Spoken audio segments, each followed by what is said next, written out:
I came home early from my girls' trip to surprise my husband and overheard him on the phone. Marriage is a complete nightmare, bro. I wake up every day regretting my decision. If it wasn't for her family's money, I'd be gone already. We had just celebrated our 3-year anniversary. I quietly left and returned at my normal time, greeting him with a kiss. 5 days later, he called me 27 times in 1 hour because he understood what I did. So, I don't even know where to begin with this. My hands are literally shaking as I type this out on my phone. I've deleted and rewritten this post like 7 times already. Everyone's asleep in the house and I'm just sitting here in the bathroom with the shower running so Connor doesn't hear me crying. Connor and I have been married for 3 years. He always seemed so genuine compared to the guys I usually met through my family's social circles. My family has money. Not like crazy rich, but comfortable enough that I've never worried about bills. Connor comes from a middle-class background. We renewed our vows last weekend at this small ceremony with just our closest friends and family. He literally cried reading his vows to me, y'all. Cried. Said I was the best thing that ever happened to him. Anyway, I was on a girls' trip to Nashville with my 3 besties from college. We've been planning it for months. We had all these plans, spa days, wine tours, checking out that new rooftop bar everyone's been posting about on TikTok. But on the second day, Scarlett got food poisoning from this sketchy hot chicken place, and Tina had some emergency she had to handle remotely. The trip was falling apart, so we decided to cut it short. I thought, hey, perfect opportunity to surprise Connor. He's always saying how much he misses me when I'm gone, always texting me those wish you were here selfies from our couch with his sad puppy eyes. So I took an early flight back, stopped to pick up his favorite nachos from this hole-in-the-wall place near our house, and some craft beer he's been obsessed with lately. I was so excited to surprise him. I had this whole image in my head of his face lighting up when he saw me. I came in through the garage using my code so I could really surprise him. Our house has this weird layout where you can't see into the living room from the entryway. I could hear him talking upstairs in his gaming room, obviously on the phone since I didn't hear anyone else. So I set the food down in the kitchen and quietly headed up the stairs thinking I'd surprise him mid-call. And then I heard it. Marriage is a complete nightmare, bro. I wake up every day regretting my decision. I froze on the stairs. My heart literally stopped. I thought maybe he was joking around with one of his friends, so I waited for the laugh. But there was no laugh. If it wasn't for her family's money, I'd be gone already. The only good thing about this whole situation is that I don't have to worry about rent or bills anymore. I could literally feel my heart cracking in half as I stood there. The vow renewal thing last weekend? Pure torture, man. Had to stand there making up all this romantic bullshit while her family looked on all misty-eyed. I've gotten good at the performance, though. Oscar-worthy. He laughed then. Actually, laughed. But hey, small price to pay for the lifestyle, right? Her dad's talking about bringing me into the family business next year. Once I'm established there, I'll have options. More options than just being the money wife's husband. The money wife. That's what he calls me behind my back. 3 years of marriage, and I'm just the money wife to him. I don't know how I managed it, but I silently went back downstairs, grabbed the food and beer, and slipped out. I sat in my car in the parking lot for almost 2 hours just sobbing. My mascara was everywhere, and this old lady actually knocked on my window to ask if I needed help. I told her my dog died, the first lie of many I'd tell that day. I returned the food, told them my husband wasn't feeling well, and texted the girls that I decided to go to a hotel near the airport so I could catch up on some emails before heading back to Nashville the next day. I drove around for hours trying to figure out what to do.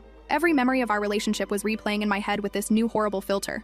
All those times he insisted on paying for dinner, but only when it was somewhere cheap. How he was so reluctant to let me help with his student loans until I practically forced him. How he always seemed to have these big dreams, but never quite enough motivation to pursue them until my dad offered connections.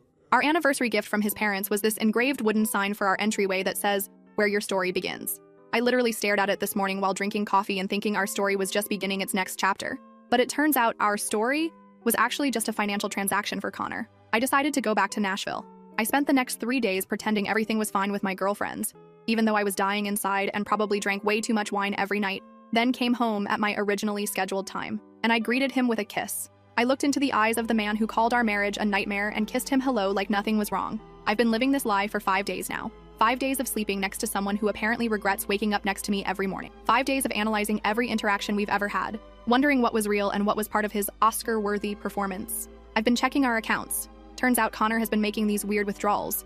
Nothing huge, but like $200 here, $300 there. Always just under the amount we agreed would need a conversation. Where is that money going? Has he been saving up for his eventual escape? Does he have someone else? Oh God, does he have someone else? Is there another woman who knows I'm just the money wife to him? Do they laugh about me together? I haven't told anyone yet. Not my friends, not my family, especially not my family. My dad adores Connor, is always talking about how he's like the son he never had. It would break his heart to know Connor only sees him as a meal ticket. I've been making subtle changes though. Yesterday, I accidentally left open a browser tab with my separate bank account information, the one he doesn't have access to. This morning, I mentioned that my dad is actually reconsidering some of his business ventures due to economy concerns. I've been working late, being just a little less affectionate, taking more calls in private. The bathroom sink has been leaking for weeks, and Connor kept saying he'd fix it this weekend. Last night, I just called a plumber without telling him. When the guy showed up, Connor looked so confused. I just shrugged and said, You seemed busy with other things. The plumber charged us $85 for a 10-minute fix, and I could see Connor mentally calculating that money being wasted. And my plan is working. Connor's getting nervous. This afternoon, while I was out running errands, he called me 27 times in 1 hour. 27 times. When I finally called back, he was practically frantic, asking if everything was okay, if I was mad at him, if something happened with my family. I played it cool. Said my phone was in my purse while I was at Target. Said everything was fine. Asked why he would think otherwise. The silence on his end was deafening. So now I'm here, typing this out while locked in the bathroom with the shower running, trying to figure out what to do next. I know I need to confront him, but I also need to be smart about this. We have joint accounts, my mistake. My name is on the mortgage, but he's on the deed. Everything is tangled up. I'm trying to come up with a plan. Part of me wants to just scream in his face about what I heard, but another part wants to be more strategic. What if I slowly withdraw emotionally while getting my financial affairs in order? What if I document everything? What if I let him think everything is okay until it's decidedly not okay for him? I think that's what I'm going to do. He spent 3 years lying to my face. Maybe I can manage a few weeks of the same. I have to go. The hot water is probably running out and Connor will wonder why I've been in the shower for 45 minutes. I'm going to go out there, kiss my husband goodnight, and lie beside him while planning my exit. Edit. Connor just texted asking if I want to go away for the weekend to reconnect.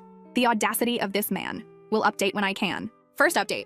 First, thank you all for the overwhelming support on my last post. I read every single comment, and y'all gave me the strength to get through these past 2 weeks without completely falling apart. Sorry for the delay in updating. I've been careful about my online activity since Connor has suddenly developed this weird habit of casually glancing at my phone whenever it's nearby. So, it's been 14 days since I overheard my husband of 3 years telling his friend that our marriage is a nightmare and I'm just his meal ticket to financial comfort. 14 days of sleeping next to someone who apparently regrets waking up beside me every morning. 14 days of the most exhausting performance of my life. The day after my last post, I decided I needed to be methodical about this. No emotional reactions, no confrontations, until I had everything lined up perfectly. I made a list, I'm a chronic list maker when stressed, of everything I needed to do. Secure my financial situation, gather evidence of his true character, not for legal reasons, but for when family inevitably asks questions. Find out exactly how deep his deception goes. Prepare an exit strategy. Build a support network, without revealing everything just yet. The first thing I did was call my personal bank, the account he doesn't have access to, and increase my security measures. Changed all passwords, added verbal security questions, and made sure they knew not to discuss my account with anyone but me. Then I started slowly moving money from our joint accounts into my personal one. Nothing drastic, just enough each day that it wouldn't immediately raise flags. Is that wrong? Maybe. But finding out your husband is a gold-digging liar kind of changes your perspective on fairness. The weekend reconnection trip, Connor suggested. I agreed to it, but suggested we go to this rustic cabin my family owns by the lake instead of the luxury resort he had in mind. The look on his face, y'all. He recovered quickly with a whatever makes you happy, babe, but I saw that flash of disappointment. Everything is suddenly making sense. How he always pushes for the expensive options when he knows my family might cover it, but becomes budget conscious when it's coming from our accounts. The cabin trip was actually revealing in ways I hadn't expected. Our Wi-Fi barely works out there, and Connor spent almost the entire weekend checking his phone and complaining about the spotty signal. He kept wandering down to the end of the dock where sometimes you can get 1 bar. At one point, I followed him, quietly, and overheard him telling someone he was going crazy, being trapped in the middle of nowhere, and would make it up to them when he got back. Who was he talking to? And what exactly was he planning to make up to them? When we got home Sunday night, he immediately said he needed to run to Walmart for some stuff for work tomorrow. He was gone for over 2 hours. For Walmart, which is 12 minutes from our house. When I checked our joint credit card app later, there was no charge from Walmart, but there was a $60 charge from a bar across town. During the trip, I had accidentally mentioned that my dad was considering early retirement due to some health concerns, completely made up, and might be scaling back some business operations. Connor spent the next hour asking increasingly detailed questions about Dad's plans, the family trusts, and our future security. Barely a word about Dad's fictional health issues. It was like watching someone rip off their mask without realizing they were doing it. I've also been digging through our financial history, and what I found made me physically sick. Over the past 3 years, Connor has borrowed nearly $17,000 from our joint accounts for what he called business expenses and investments, money that never returned and he can't properly account for. There's a pattern of large withdrawals right before he visits his hometown, suggesting he's been supporting someone or something there that I don't know about. Last week, I went through his nightstand while he was at the gym, something I never thought I'd do, but desperate times. Inside, I found a second phone, one of those cheap prepaid ones from Target. It was password protected, but he'd scribbled the code on a sticky note stuck to the back. Classic Connor, always forgetting his passwords. The phone had only one contact saved, D, with dozens of texts arranging meetups and discussions about money. Some referenced the long-term plan and staying the course. One from 3 months ago literally said, just 2 more years and we're set. 2 more years until what? I took pictures of everything with my phone before carefully replacing his exactly as I found it. The psychological warfare is the strangest part of all this. I've been slightly altering my behavior, being just a little less affectionate, taking more private calls, mentioning casual conversations with our family lawyer. Nothing confrontational, just different, and Connor is losing it. 2 nights ago, he actually went through my closet while I was in the shower. I only know because he left my boots in a different order than I keep them. Yes, I'm that person who arranges her shoes precisely. When I came out and noticed, I didn't say anything, just rearranged them while he watched from the bed, pretending to be on his phone. Yesterday, I found him scrolling through my iPad search history while I was making dinner. I'd intentionally left searches for signs your husband is cheating and separate bank accounts in marriage for him to find. When I walked in, he practically threw the iPad onto the couch and started rambling about how much he loved the lasagna I was making, even though I was clearly making stir-fry. Our fridge has been making this weird clicking sound for months, and Connor always said he'd fix it. Yesterday, I casually mentioned maybe we should just buy a new one, and he immediately went into fix-it mode, spending 2 hours tinkering with it. Suddenly, all those household tasks he's been putting off for months are getting done. The bathroom door that's been squeaking since last Christmas, fixed. The broken porch light, replaced. The wobbly kitchen table, stabilized. It's like watching someone frantically trying to prove their value. I've started having lunch with Loretta once a week. She's my best friend since college and the only person I've told about what's happening. She was initially shocked, then furious on my behalf, and has now become my co-conspirator and sounding board. She helped me set up a separate email account that Connor doesn't know about and suggested I start documenting everything. Last Wednesday, I was working late at a client meeting. Truthfully, I was actually just sitting in a Starbucks scrolling through Surviving Infidelity and taking notes. And Connor showed up unannounced with dinner. He's never done this in 3 years of marriage. He claimed he was just missing me, but spent the entire impromptu dinner interrogating me about a call he'd overheard me having with Loretta where I'd said something about making big changes. The call was actually about possibly redoing our guest bedroom, but he doesn't need to know that. Then came the 27 calls incident I mentioned briefly in my last post. I now realize what triggered it. I'd left some printouts from our joint account on my desk that morning, showing his large withdrawals over the past year. I hadn't confronted him about them, just left them there. When I came home that evening, the papers were in a different position. He'd seen them, panicked, and that's why he bombarded me with calls while I was in meetings. When I finally called him back after the 27th call, the conversation went like this. Me, hey, what's the emergency? My phone was in my desk during meetings. Connor, breathing heavily. No emergency, just, is everything okay with you? With us? You've been different since you got back from Nashville. Me, different how? Connor, I don't know, just distant? And you've been taking a lot of private calls. And you mentioned something about your dad reconsidering his business plans? I'm worried about you. Notice how he slipped in concern about my dad's business between fake concern for me? Classic Connor move that I never recognized before. Me. Everything's fine. Just busy with work. Why would anything be wrong? The silence on his end was so long I thought the call had dropped. Connor. No reason. I just love you, that's all. Me. I love you too. The biggest lie I've ever told. After we hung up, I sat in my car and cried for almost an hour. Not because I'm sad the marriage is ending, but because I'm mourning the relationship I thought I had. The Connor I fell in love with doesn't exist. He's a character, played by a man who sees me as nothing but a bank account with a body attached. Last night, he suggested we have another vow renewal ceremony for our parents who couldn't make it to the first one. When I asked why the sudden interest in renewing vows we just renewed 2 weeks ago, he stammered something about celebrating our love with everyone important to us. Translation: he's panicking about his gravy train derailing and wants to cement his position with my family. I smiled and said maybe next year. The relief on his face was palpable. What he doesn't know is that I've already spoken to a lawyer. Not our family lawyer, but someone recommended by Loretta who doesn't run in our social circles. I have an appointment next week to discuss my options. I've documented the financial discrepancies. I've secured my most important personal documents and irreplaceable family heirlooms by taking them to my friend's house for a photo shoot for her Instagram. Another lie, but hey, I learned from the master. The weirdest thing happened this morning. I was getting ready for work and Connor came up behind me in the bathroom, hugged me and started crying. Actually crying. Said he felt like he was losing me and didn't know why. For a split second, I almost broke down and confronted him right there. But then I remembered the conversation I overheard, remembered him laughing about his Oscar-worthy performance. And I just patted his arm and told him everything was fine, just busy at work. His tears dried up remarkably quickly when I mentioned I might have to postpone our trip to New York next month. The one where we were supposed to stay in that 5-star hotel his Instagram influencer friend recommended. Funny how his emotional crisis evaporated at the mention of a luxury experience potentially slipping away. The confrontation is coming. I'm almost ready. But I want him to sweat a little more, to feel the ground shifting under his feet without understanding why. I want him to experience just a fraction of the uncertainty and betrayal I've been feeling. Is that petty? Maybe. But when someone shatters your entire reality, I think you're entitled to a little pettiness. Edit. To those asking if we have kids, thankfully no. Connor always had just one more thing he wanted to accomplish before starting a family. I now realize that one more thing was establishing himself enough to leave with half my assets. Edit 2. Connor just texted asking if we can have dinner at my parents' house this weekend. Says he misses them. I bet he does. Second update. Hey y'all, it's been about a month since my last update, and so much has happened. First, thank you for all your support and advice. I've read every comment, even the ones questioning my methods. Trust me, I've questioned them myself every step of the way. So, picking up where we left off. After discovering Connor had been secretly siphoning money from our accounts and only staying with me for my family connections, I spent weeks quietly gathering information and preparing my exit strategy. I was planning to confront him after I had absolutely everything in order, but life had other plans. Remember that dinner at my parents' house Connor was so eager to have? We went last weekend and it was enlightening. Connor was in full charm mode, complimenting my mom's new curtains, asking my dad detailed questions about his golf game, even offering to help my sister set up her new Sonos system. To anyone watching, he was the perfect son-in-law. But now that I knew what to look for, I could see the calculation behind every interaction. During dinner, Connor casually mentioned he'd been researching investment properties in my parents' neighborhood. My dad, bless him, immediately started talking about how property values in their area were expected to rise 20% in the next 5 years. Connor's eyes actually lit up. I'm not exaggerating. It was like watching a slot machine hit the jackpot. That night after we got home, I found him on our iPad looking at properties way above our price range. When I asked how we could possibly afford them, he smiled and said my dad had mentioned helping with the down payment. My dad had said nothing of the sort. The next morning, I had my meeting with the lawyer Loretta recommended. She was amazing, direct, supportive, and thorough. She helped me understand exactly what I was entitled to and what Connor might try to claim. The good news?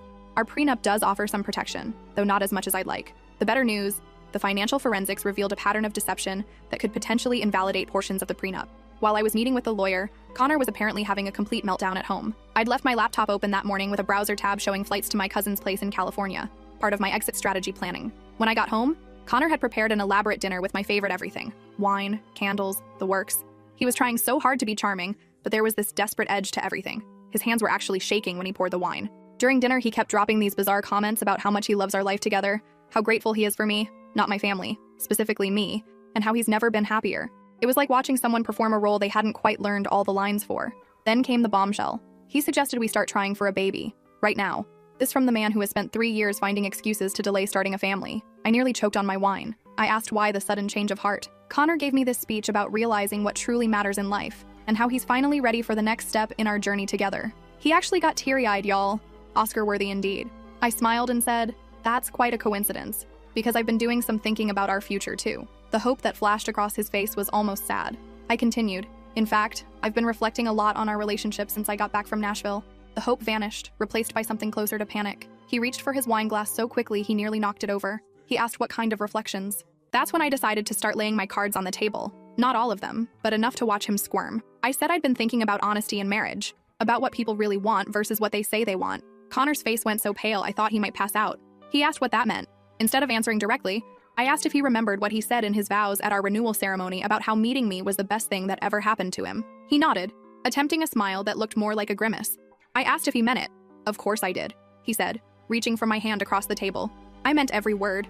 I pulled my hand away slowly. "That's interesting, because I could have sworn I heard you tell Danny that the vow renewal was pure torture, and that you had to make up romantic bullshit while my family looked on." The color drained from his face completely. His mouth opened and closed several times, but no sound came out. When he finally tried to speak, I continued, "Or maybe I misheard. Maybe you didn't call our marriage a nightmare and say you wake up regretting your decision every day. Maybe I imagined the part where you said the only good thing about our relationship is my family's money." Connor knocked over his wine glass then, sending red wine cascading across our white tablecloth. He didn't even move to clean it up. He just stared at me with this expression of pure horror. When he asked when I heard it, I told him, "When I came home early from Nashville to surprise you." "Surprise?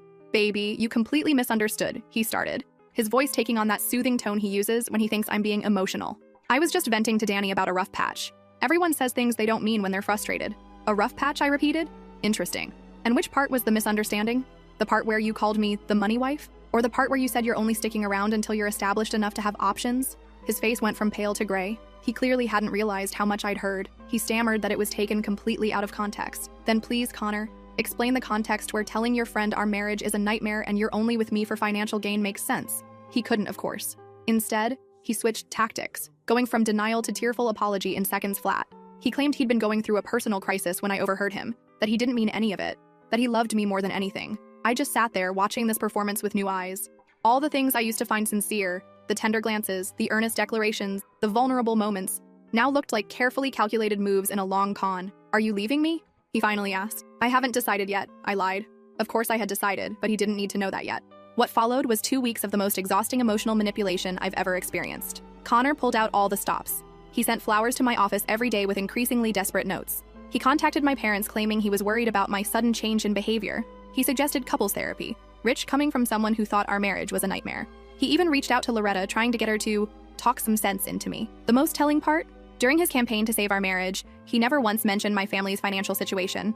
It was like he was carefully avoiding the very thing that had motivated him all along. Meanwhile, I continued executing my plan. I moved the remaining funds from our joint accounts into my secured personal accounts. I spoke with my family's financial advisor to ensure Connor couldn't access any family assets. I packed essentials and irreplaceable items and moved them to a storage unit Connor doesn't know about. I also had a private conversation with my parents, which was one of the hardest things I've ever done. My dad has always thought of Connor as the son he never had, and my mom adored him for, supposedly, making me happy, telling them that their beloved son-in-law was a fraud who only wanted their money and connections nearly broke them. Dad wanted to confront Connor immediately, but I convinced them to follow my lead for just a little longer.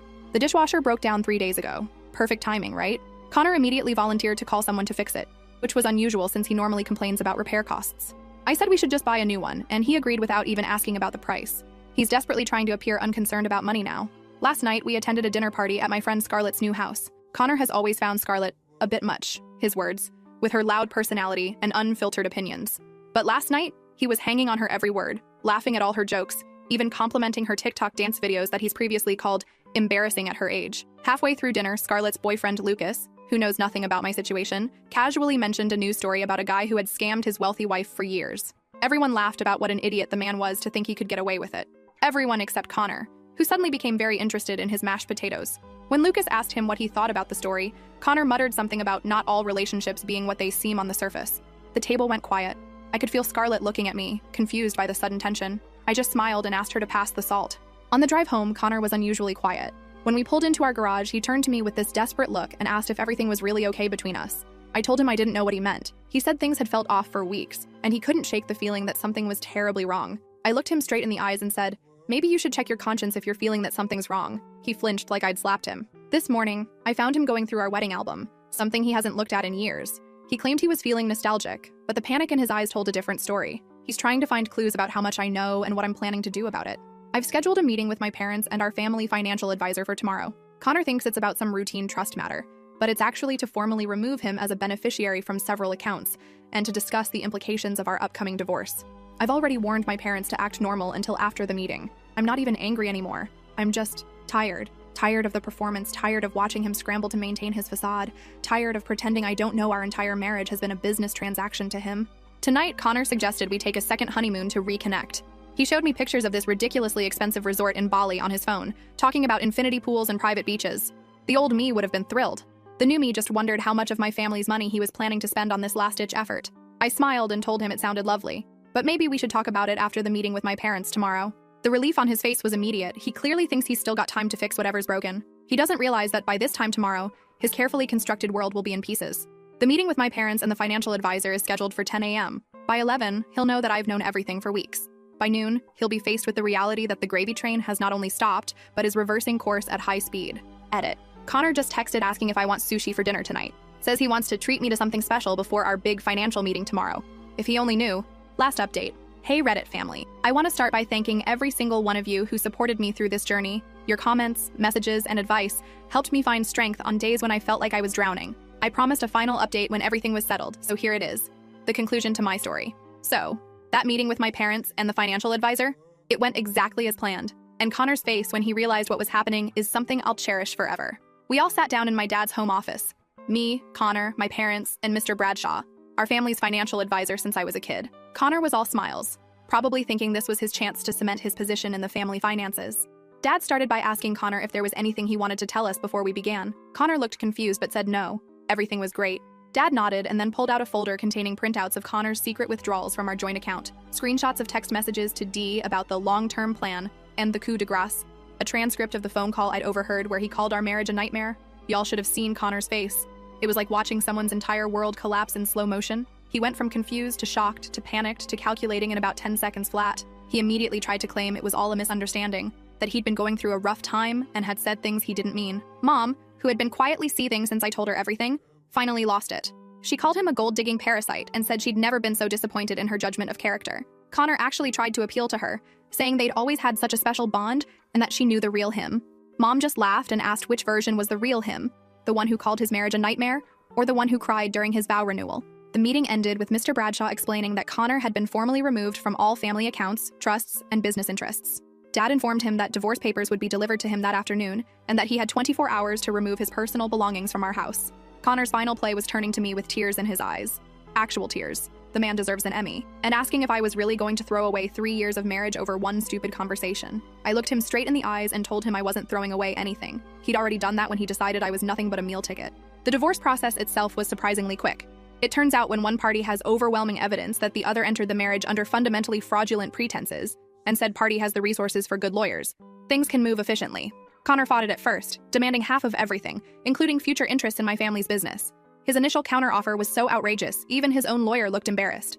But his position weakened considerably when my team presented the evidence. The unexplained withdrawals, the hidden accounts we'd discovered, and most damning of all, the recordings of him admitting he'd married me for financial gain. In the end, he walked away with significantly less than he'd hoped for, though still more than he deserved in my opinion. The most satisfying moment came during our final mediation session. Connor's lawyer brought up his significant contributions to building my career and supporting my family's business interests. My attorney simply played the recording of Connor telling Danny that being my husband was his meal ticket and referring to me as the money wife. The look on Connor's face when he realized his own words had destroyed his leverage was priceless. Beyond the legal proceedings, these 6 months have been a roller coaster. The first few weeks after the confrontation were the hardest. I cycled through rage, grief, humiliation, and crushing self-doubt. How could I have been so blind? How could I have missed all the signs? My therapist, yes, I got an excellent therapist, best decision ever, helped me understand that Connor's deception wasn't successful because I was stupid or naive. It was successful because he was calculating and skilled at manipulation. She helped me see that trusting someone isn't a weakness. Breaking that trust is the failure, not giving it. I moved out of our house even before it was sold. Too many memories tainted by the knowledge that Connor had been performing, rather than loving me there. I found a beautiful apartment downtown, much smaller than our house but completely mine, decorated exactly as I want with no consideration for anyone else's preferences. The first night in my new place was weirdly hard.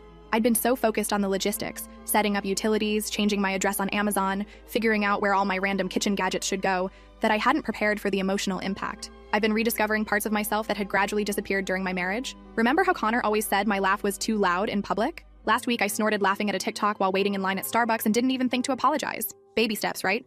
My relationship with my parents has actually deepened through all this.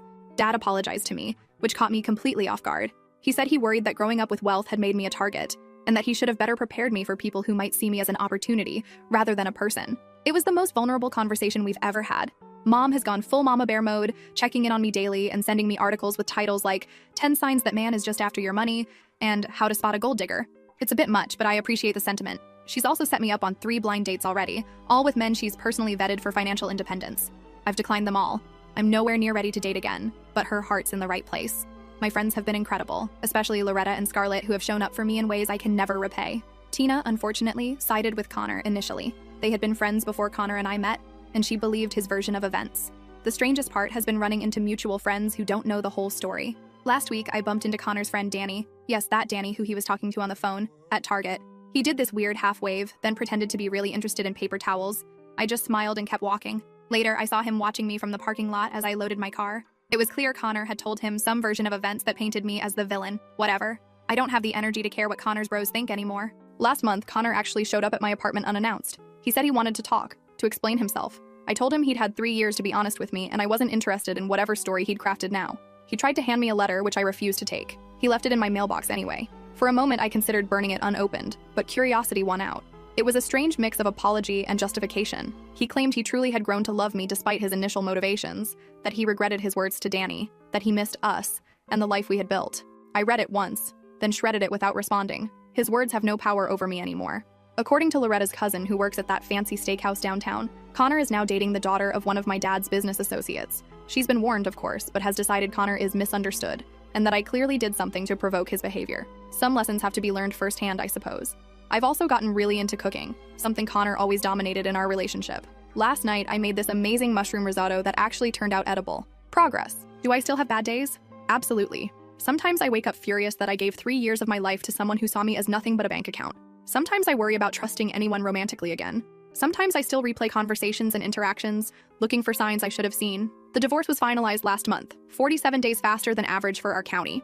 The house sold quickly, and I used my portion to pay off some student loans I'd been carrying forever and invested the rest. Connor tried to claim emotional distress and damage to his professional reputation in our final hearing, but those claims were dismissed almost immediately. Last week, my mom sent me a Facebook screenshot of Connor at some charity gala with his new girlfriend. My first reaction wasn't jealousy or anger, it was relief. Relief that he's someone else's problem now. Relief that I don't have to wonder if every smile, every kind word, every gesture of affection is part of some elaborate performance designed to access my family's money. The money wife is dead. Long live just plain Natalie. Oh, remember that second phone I found with the mysterious contact D?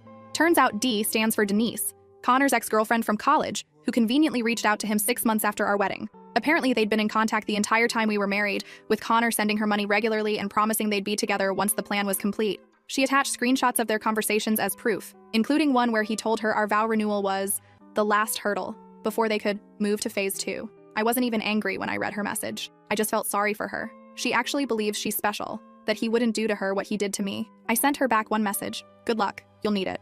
Edit. Many have asked if I'm still in contact with Connor's family. His parents actually reached out to apologize after everything came to light. They had no idea what he'd done and were horrified. We exchanged holiday cards, but nothing more. Some connections aren't worth maintaining.